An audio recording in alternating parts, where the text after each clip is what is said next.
What's up, everybody? Another weekend on the horizon, and with it comes another major. We've got South America going down for $25,000 this weekend, starting tomorrow, Saturday at 10 a.m. Pacific. That is the exact same time that Europe would normally start as well. So, for the most part, most of us should be able to watch and tune into those matches.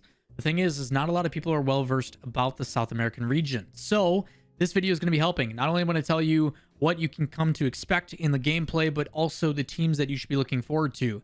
This is essentially your South America power rankings for the RLCS X Winter Split South American Major. Still a mouthful.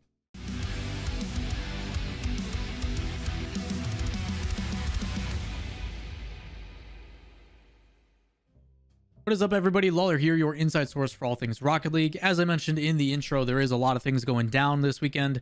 Primarily the Winter Split Major for South America, presented by Ford. There is a lot of exciting things about the South American teams, and not a lot of people really are well versed in it.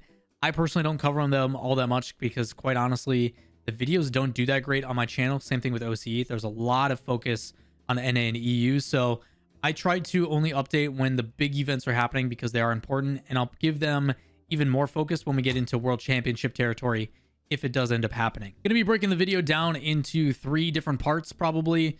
Primarily what they play like, teams to expect, as well as some like honorable mentions and some cool facts about the teams. First things first, obviously, if you guys enjoy the content, give it a thumbs up, hit subscribe, all that kind of stuff. And if you'd like to discuss this kind of stuff with us, we do it on stream. We actually talked about this on stream today, twitch.tv/Lawler. You can check out all my social media links in the description, as well as everything else I'm talking about today, links to brackets and teams and all that kind of stuff. But primarily, if you guys enjoy the content, thumbs up, subscribe, notifications, you know what to do. So first things first, I'm actually going to talk about the play styles. Then I'm going to do most likely an honorable mention. And then I'm going to talk about the actual teams. There's probably going to be about 5 of them. So first things first, play style. What is there to expect? South America, how do they play? If you guys have never tuned into South America, you can basically take North American mechanics, but get rid of consequence. It is non-stop aggression all the time. With it comes a couple mistakes and some double commits.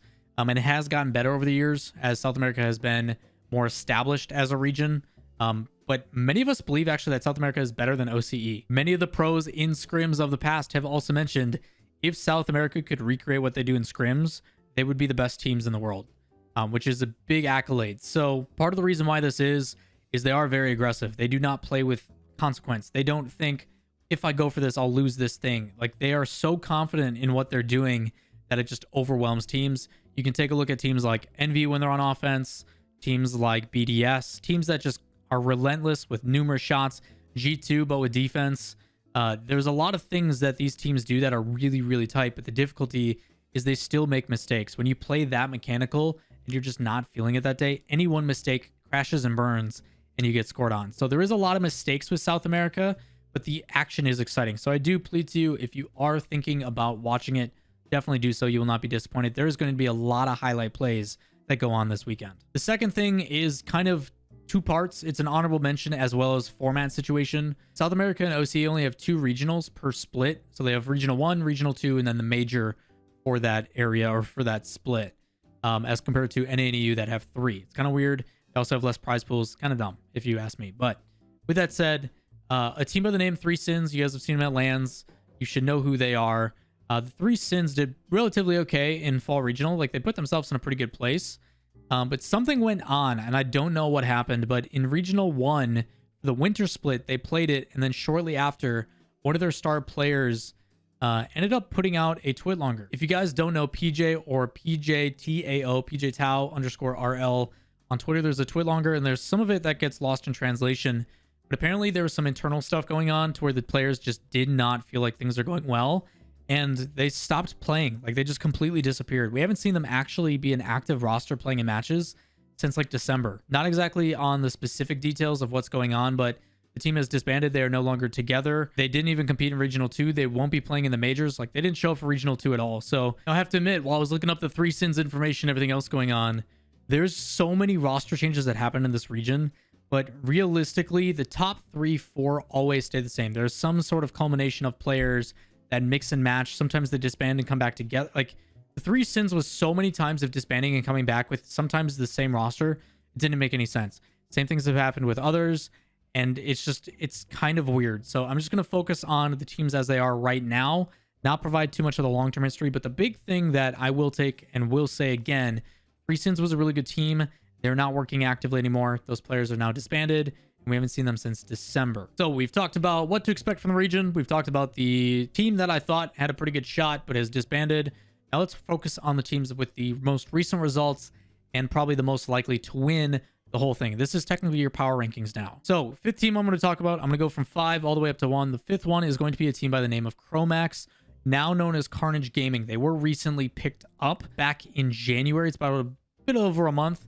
This is Heppy, Brad, and Drops. Most recently, they have actually been a little bit worse than what was expected, but in their recent results, they still have pretty good performances. In Winter Regional 1, they took 3rd, and in Winter Regional 2, they tied 5th to 8th. So still top 8 performances and everything that they're doing, but it has been a little bit over a couple weeks since we've seen them. So curious to see if they're going to be able to bounce back and get back to that top 3 situation or not, because there is a lot of strict competition in their way. The previous team, one that a lot of people recognize for stealing the Gears of War logo, is actually Locusts. This is now picked up by a team by the name of Rebel. Rebel consists of Astromic, Snip, JZ, and Yans. I don't understand why players and teams do this. It could be a translation thing. I don't know. But just like how Europe puts random capitals and shit in their names, like South America puts random consonants in theirs. I don't get the reason. Sometimes they add a bunch of extras. Like there's a player by Shad, he's got like 3 D's in his name. There's another one that has like a bunch of Z. Like, I don't understand the reasoning of it. Why can't you all just be like Vault and Maddox? It makes so much more sense. Either way, Rebel, very solid team. Right now, they are having solid performances and trending in a good direction. Winter Regional 1, they were 5th to 8th, and then in Regional 2, they were 3rd. Pretty much the antithesis of the team below them.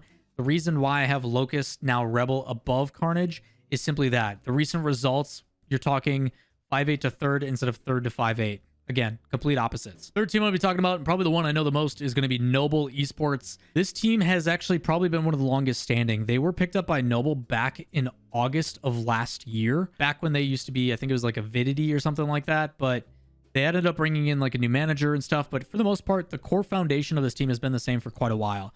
Habercamper, Firefox, and Hanan have been together for a very long time. LAN experience, very talented team.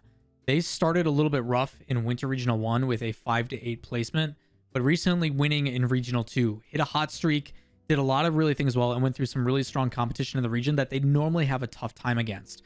The teams above them have been to every single like regional final or like grand final in like 18 or 20 it's something ridiculous. I don't know the exact stat, but it's like double-digit events that every single time the 2 teams above them have won. So for them to finally find themselves in the grand final and then also take it, I think is a really big deal. This team, foundation-wise, has been trying to build upon it, and it's really tough to always catch the guys at the top when the guys at the top have separated themselves so much. Noble does a really good job of finally taking a victory. So if there's going to be one dark horse team for me, I would actually probably give it to Noble because they've done it before. A lot of talent, a lot of veteran experience for South America. Noble is a team that I think people need to really look out for. Next up, many of you guys would know the team L Evans because they were the most dominant in the region for a very long time. But recently they have actually dropped 11s. They are no longer with them, and it is now Novus AV. Sorry if I butcher that. This is Card, Tander, and Kaio. You guys should know these names. King Card, Prince. These are the guys. This is the team. Most people recognize when they look at South America, these 3 players more than anybody else. Obviously, LAN experience, a lot of talent, but struggled recently. In Winter Regional 1, they ended up taking 2nd, losing to the team above them. And then they ended up going 5th to 8th. They got knocked out in the first round of playoffs in their most recent regional. The team that beat them was Rebel, who had a really good day. This series alone was one worth watching. It went to game 7. There was 5 overtimes. Both teams took at least 2. It was wild. So you're talking a couple goal differential between these teams. And it is the difference between making it all the way, in Rebel's case, to top 3, or in this case for Novus, 1 and done. So again, even though they had an off day, they still did pretty well in groups. They lost to one of the better teams in their group and went 2-1, which is kind of weird because normally they 3-0 their group as well. But ultimately, a little bit of an off day, 2 weeks to bounce back. I'm not going to dismiss all the other records. You can go look at the results page on Liquipedia, and it's just nonstop first seconds, like the entire thing. There's a couple blips here and there, but Novus is a very talented team, and without a doubt, kind of a fan favorite. With that said, there is one team above them and the arguably best team in the region and has been for quite a while. It's got to be True Neutral, who has been playing absolutely dominant. This is Shad, Razebull, and AJG. This team has been absolutely crazy on their results and their run. They've been doing a really good job of trying to put things together. But just to give you guys an idea of big events, whether it be their Prime Series or their Grand Series, basically what makes up who goes to the World Championship. I'm going to read just some of the results. Second, first, second, third, first, third, first. You get the idea. It keeps going, by the way. So this team, all the way since back in August, has either taken first or second in just about every single event. It has either been them or 11's now Novus AV. Sometimes you get Noble Blip in there. Sometimes you get Rebel with an upset. But for the most part, True Neutral has been absolutely lethal in this region and won just about everything. They're either in the grand finals and winning it, or they're taking second. There is no in between for this team. Obviously, True Neutral is the favorite. I do think you can get some upsets here and there, depending on how things trend. Most recently, in their Winter Regional 2, it was between True Neutral and Noble won it in 7. So again, a very dominant region.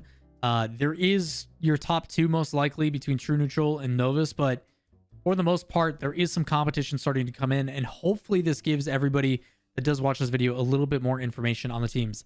I didn't go into specific play styles. I didn't go into anything that you should be aware of specifically about certain teams, but hopefully you recognize the names. You can find out realistically what people think are going to be the best performing. And if you want to root for the underdog or if you want to go for the top team, you can do just that. That is going to wrap it up for this video. If you guys have any questions, comments, concerns, my recommendation specifically about this, check the description for all the links to the teams that I'm talking about. It's probably your best way to educate yourself on it. Otherwise, leave a comment down below. And while you're down there, give it a thumbs up, hit subscribe, turn on notifications. Greatly appreciated for the support. And I'll catch you next time. Peace.